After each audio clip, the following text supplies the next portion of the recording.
Family and fellow soldiers, I'm the Professor, and this is the moment of truth. Talk about sore losers. As angry and sullen as the white right's acting right now, you'd almost think they lost the election. But that's just how those miscreants are. Angry about Teletubbies, angry about history books, angry about, shockers, black people being in movies and TV shows, offended that the sun was shining today. However, Elon Musk, aka Phony Stark, was giving Nazi salutes and they didn't have a problem with that.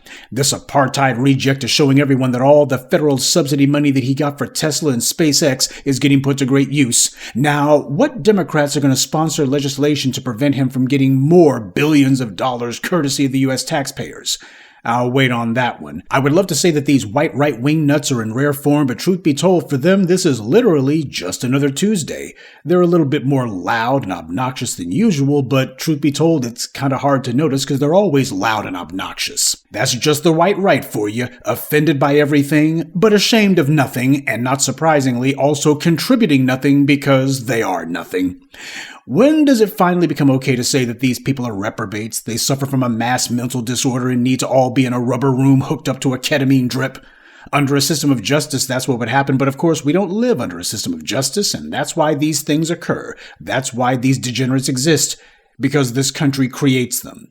In case you hadn't heard, Donald Trump has kept one of the most controversial campaign promises that he made, to pardon the January 6th insurrectionists en masse, including 2 terrorist leaders convicted of sedition, Enrique Tarrio, former leader of the Proud Boys, and Stuart Rhodes, former leader of the Oath Keepers, both of whom are Latinos, by the way.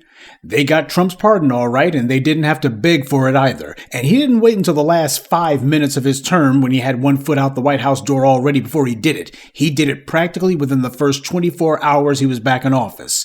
And he signed a slew of executive orders in relation to the border. Now compare that, on the other hand, to Obama, who made signing some feminist nothing burger his first move as president. Naturally, you have the people vying for fake sympathy on that border issue, saying that the folks who are going to be deported are responsible for picking crops and cleaning hotels.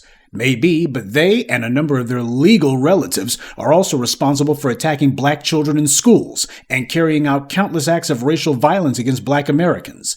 Let's not forget about that one, too. Now, is any of the stuff that Trump is signing for executive orders and such going to withstand legal scrutiny? Well, consider that his supermajority on the Supreme Court still stands, so there's little threat of his initiatives being struck down, at least not in totality. Well, what about the chances of the Supreme Court's composition changing? If it does, in the next 4 years, it's not going to be in favor of the Democrats. Uncle Clarence Thomas and Sam Alito now have the ability to resign, probably Roberts too, with the reassurance that Trump is going to be able to find some other younger Federalist Society stooges to replace them, which means that the white right will be able to use the Supreme Court to rubber stamp their schemes regardless of how many state legislatures or even national legislatures that they lose for at least the next 15 years or so. Even if Roberts resigns during a Democratic administration, that's how many seats that the white right holds on the Supreme Court right now. We can all agree that Donald Trump's going above and beyond for the scum of the earth. He kept promises that he made to the most worthless people in the society, the bottom feeders, the non-producers. People who only destroy and don't create. People who this country has always catered to, pampered and coddled. This nation creates and mollycoddles sociopaths. That's who and what the dominant society are, functioning sociopaths. And Trump is doing everything he can to reward and produce for and keep promises that he made to human garbage. Meanwhile, Joe Biden lied through his teeth and broke every single phony promise that he made to the people who built this country. And that's the real sin here. Of course, Donald Trump is giving criminals pardons. He's a criminal himself. He has been his entire life, and frankly, he's going to need all the support he can get.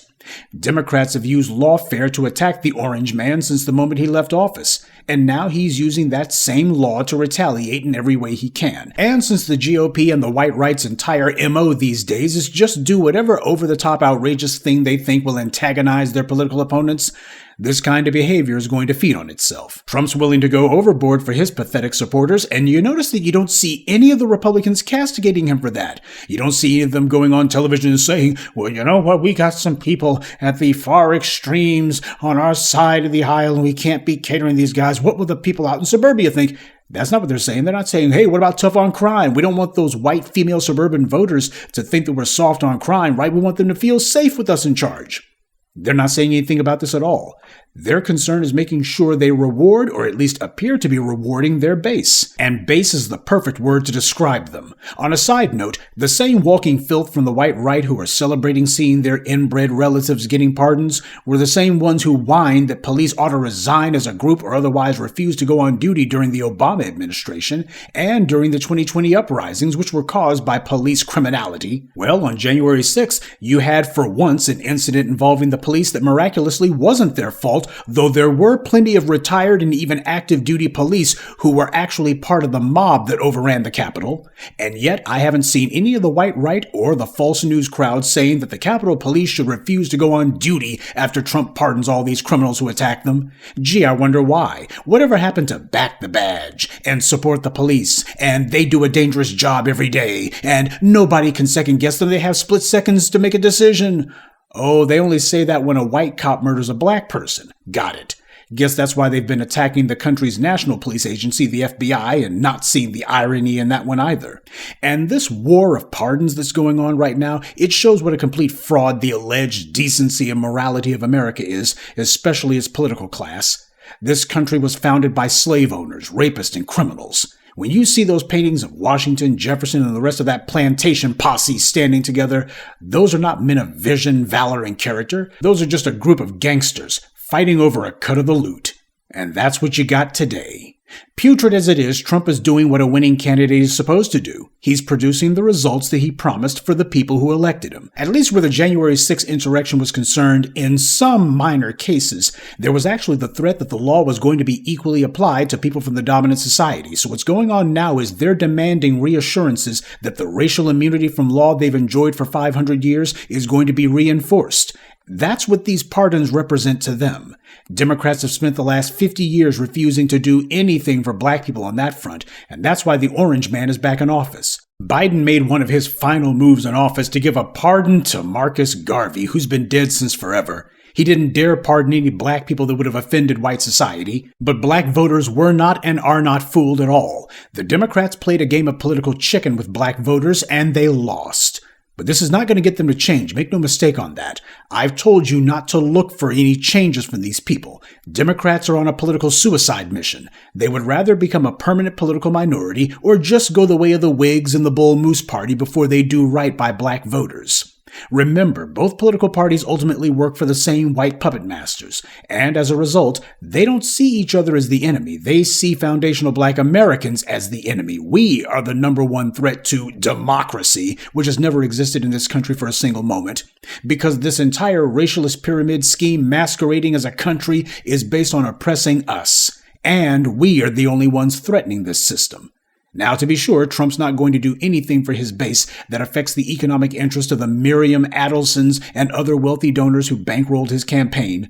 Those people are his real constituency, by the way. But Trump understands that things like this mass pardon for these white identity extremists and an executive order regarding birthright citizenship, especially to do so within his first 24 hours in office, this is exactly the kind of thing his supporters will remember.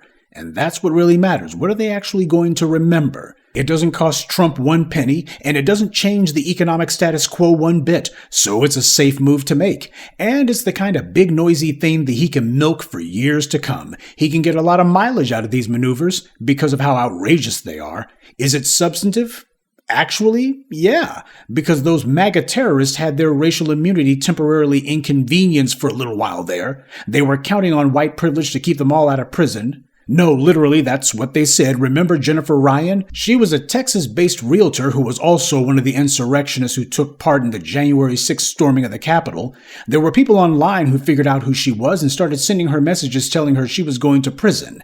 And how does she reply? Quote, "Sorry, I have blonde hair, white skin, a great job, a great future, and I'm not going to jail." She was counting on her race to give her immunity from law, and she was right. According to the white media, the prosecutors allegedly sought incarceration for her, and the judge did exactly that the way that the Biden DOJ wanted it. You know their track record. Gave her a measly 2 months. That's it. This unprecedented act of sedition and insurrection, and the judge is looking and going, well, hell, we can't give her too much time. I mean, after all, she's got white skin, blonde hair, good future ahead of her. We have to protect this woman at all costs, don't you know? So you see, the kind of legal racial immunity that the Brock Turners and the Drew Clintons and the Ethan Couches enjoy is also there for insurrectionist females as well. So it turns out that she was right after all. But remember, the beneficiaries of white privilege are excruciatingly aware that white supremacy is a house of cards. It's a fraud that does not stand on solid ground. So when things like the January 6th prosecutions occur, they get terrified. That's one of the promises that white supremacy made to its beneficiaries. The law would never be allowed to touch you. The laws were written to punish black people, not the dominant society. The beneficiaries of white supremacy require daily reassurances that their house of cards isn't about to fall, at least not today. That's what the constant attacks on black people are meant to do, and it's also why they cannot allow any of these race terrorists to be punished for their crimes. As Malcolm X explained so long ago, under white supremacy, white is supposed to be synonymous with free, which means that no one infringes on their ability to do anything, and that also includes breaking the law. So even though these few hundred terrorists who got jail time only did a few months, the reality is that for them, even that was too much. Most of the people Trump has pardoned were no longer in prison anyway. This was actually about allowing them to lie and claim that they hadn't committed any crimes. See, the orange man wiped my slate clean. They wanted reassurances that racial immunity from law was being propped back up again because for every terrorist who was still behind bars, and every one of those creeps who, if nothing else, had to at least have this on their records, as far as they were concerned, this was an L. And the white supremacists don't take L's very well. For once, the apoplectic reaction from the white left media happens to be justified. Though I'll say this, if there are some would-be skeptics out there who say that this isn't really something substantive, it's more flash than anything else, well, even that's still something because it makes the maggots feel good, and in the world of politics where perception is reality, that's just as good. Now, let's understand something. This is terrible, truly, but it's also something the Democrats knew would happen. They've been predicting this for 4 years, and yet their belligerence and refusal to upset the racial structure was more important to them than making sure that these terrorists who tried to attack them on January 6th didn't get to leave prison early or to have their slates wiped clean. See, the white right wants people in charge who are unapologetically racist. So Democratic voters need to get it through their heads that they cannot get around having candidates who are unapologetically for justice. They won't be able to get the critical mass that they need of voters in order to put Democrats in charge if they try to get around that pig-simple reality. Putting former Vice President Credit Card and Senator Empty Pantsuit in the White House did nothing more than to give them a one-term wonder. So while I'm not pleased with what the orange man is doing, the reality is Democrats allowed this to happen. They allowed him to do this. They had a choice. They were completely in charge of their own destiny. They had to decide what was important to them, producing for their constituency or seeing themselves run out of power and seeing their worst enemy triumph over them. The Joe Bidens and the nigga Jim Clyburns and the Nancy Pelosi's chose the latter. And look what's happened. And yet even now, the so-called younger Democrats are not saying a peep to demand a changing of the guard, because the entire reason the Democratic Party defies and insults their own voters is because their actual constituency are not the voters at all. It's their big money donors. The big money donors who keep choosing these old decrepit fossils because old people are easily led around by the nose, especially if you wave a few bills under that nose. These Democrats and their children, siblings, and in-laws are employed by or otherwise getting money from these same wealthy donors and corporations. Yes, the black grassroots didn't save the Democrats, but understand something. Even the hand of God can't save someone who refuses to save themselves. So now the deplorables are back, not that they went anywhere, but this is what the Democrats wanted. They kept saying that everything their constituents demanded was bad and unfeasible. And these people, you're all a bunch of extremists. This doesn't win elections. This while they were winning elections, by the way. So this is what occurred. The Democratic base stopped making demands, and they also stopped voting, too. Democrats spent more time attacking their own voters and using a bunch of BS-laden PR speech and trying to see if they could BS their way past the voters with an avalanche of word salad, and it didn't work. And then they got their proxies in the white media to attack the base and tell everyone, hey, these Democrats, they need to rein in their far left extremists if they want to win elections. This is what they've been doing since the 2020 election, when Democrats actually ran the boards and made a clean sweep. They captured the presidency, the House, and the Senate. but they were griping and attacking the base as if they had lost. That's because, sure, the Democrats won, but they won the wrong way. It was done in a way where the base actually had influence and their demands had to be heard. Not obeyed, not listened to, but at least heard. And as far as they were concerned, that's too much. These people are starting to get a little bit too mouthy. We gotta browbeat them back into subservience and silence again. You people can't make any demands. Stop sloganizing! Stop sloganizing! Now, if Trump says he doesn't want to do anything for black people, and the Democrats say they're not going to do anything for black people, then what the hell are black people voting for? You see, this is a recipe for how you demoralize your voter base. When you go into a voting booth to vote for a candidate, there's no option to vote against any of them. You have to either vote for one or vote for the other. So whichever candidate can get the most people to vote for them wins. Democrats thought that they could hide their heads in the sand and that they could live in la-la land, and hopefully there would be enough residual outrage from Trump's prior administration that nobody would dare vote for him, and the people who felt compelled to turn out in 2020 would feel compelled to do it one more time. They gambled big and they lost. But then again, they were gambling against the voters, not so much against Trump. Now, people complained about how the black grassroots, or the handful of people who abstained from voting over Gaza, which was not very many at all, how these people were going to hand the presidency back to Trump. But the reality is Democrats had to choose whether the alleged fate of democracy in America was more important than defying their base. And they made their choice. Their choice was they'd rather have the orange man back in office and see all these terrorists released, and they hope that in 4 years, you are going to do exactly what black folks did in 2020, and that is hold their nose and vote for whoever the Democrats put on the ballot. See, they've already realized that 2016 just repeated itself. So now the Democrats' play at this point is to hope that in 4 more years, 2020 repeats itself. And that the people who are standing on business today will be so annoyed with Trump and all of his racist pals that once again they'll hold their nose and vote for anyone other than J.D. Vance. That's the mental calculus the Democrats are using. See, the black vote blinked once 4 years ago. So Democrats know that no matter how determined black voters may appear right now, if Trump and his pals are obnoxious enough, maybe they'll probably decide it's time to shut those maggots up by throwing the bums out one more time. And most importantly for the Democrats, they'll be able to get back in power without doing anything for black voters. So don't get the game twisted. Now, there have been people saying, hey, look at all of these terrorists who have been allowed to run amok and they're being freed and look how they're celebrating. You know, this is putting pressure on the Democrats to change their tune. I wouldn't go there, okay? Because in the Democrats' minds, they're hoping that all of these degenerates on parade is going to put pressure on you to change this. The entire point is for the Democrats not to have to do anything at all. Seeing the maggots smiling and gloating at their renewed legal immunity is supposed to make you want to wipe those smiles off their faces. That's what happened 4 years ago. And you know what? I don't have a problem with that. These idiots should be shut up. They should be shut down. But if the only thing on the ballot is making these right-wing reprobates frown for a single night, that's simply not enough. I need to know what it is that I'm going to get. Donald Trump has already shown that he can be bold when it comes to standing up for the scum of the earth.